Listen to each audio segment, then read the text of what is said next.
Welcome to Blizzard Fire. We hope this video helps fire up your solution. In this video, I will explain Ryan Gallagher's journey on Married at First Sight Australia. Ryan was paired with Davina Rankin, and their relationship quickly encountered difficulties. He also faced a situation where he broke curfew, leading to accusations of cheating from another participant's partner. This early drama set the tone for a tumultuous experience on the show.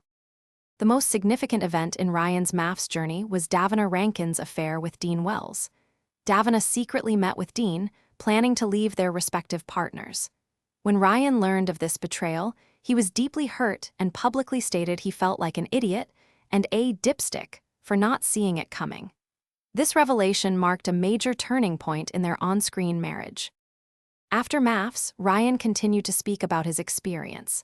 On I'm a Celebrity, Get Me Out of Here, he made a memorable joke about cheetahs, clearly alluding to Davina's infidelity. Furthermore, during a stand-up comedy performance, he reportedly made comments comparing Davina to a pig, which prompted her to threaten him with legal action if he continued to use her name in his routine. Despite the dramatic end to his MAFS marriage, Ryan has often stated he had no real feelings for Davina even before her affair. He has also shared that his experience on the show hasn't deterred him from wanting a genuine marriage in the future. He's moved on, focusing on his life and career. For those looking to simplify their daily routines, check the description for a link to some fantastic leak-proof meal prep containers and other great deals. Thanks for watching. If you found this helpful, don't forget to like and subscribe.